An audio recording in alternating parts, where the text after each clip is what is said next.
दशहरा के मेला, चल देवी मैया के दर्शन करीला। आइल बटे नवमी के दशहरा के मेला, चल देवी मैया के दर्शन करीला।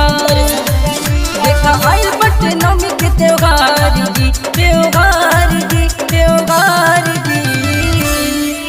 चल जलवा चढ़ावे तू बाज जी, देवी मैया के करी जगरात जी। चल जलवा चढ़ावे तू बाज जी, देवी मैया के करी जगरात जी।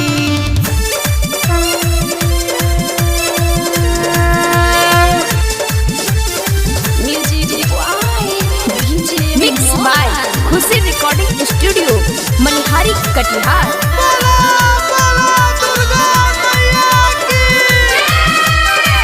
जलवा मंदिर में हम हो जाते अब चढ़ाई, जोरा नारियलवा फलवा हम हो चढ़ाई। जलवा मंदिर में हम हो जाते अब चढ़ाई, जोरा नारियलवा फलवा हम हो चढ़ाई। मैया के दर्शन पावेला सब आवे, आइल बट भगता मैया जी के पाके। देखा आइल बट मैया के त्योहार जी, त्योहार जी, त्योहार जी।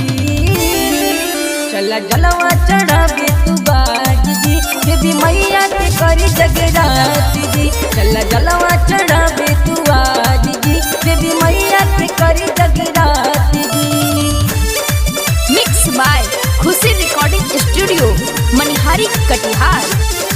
Music by DJ Mohan.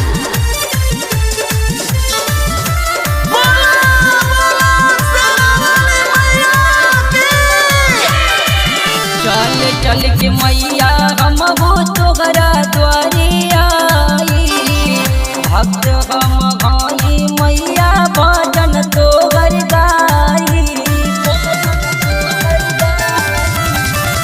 चल चल के मैया हम हो तोहरा द्वारे आई, भक्त हम भाई मैया भजन तोहर गाई। जब बैल बाती सनवा के नाम हो, कबिला भजन मैया आज भी तोहार हो। देखा नवमी के पूजन भइल आज भी, देखा आज भी, देखा आज भी। चला जलवा चढ़ावे तू आज भी, देवी मैया के करी जगरात जी। चला जलवा चढ़ावे तू आज भी, देवी मैया के करी जगरात जी। आइल बटे नवमी के दशहरा के मेला, चल देवी मैया के दर्शन करीला। देखा आइल बटे नवमी के त्योहार जी, त्योहार जी, त्योहार जी।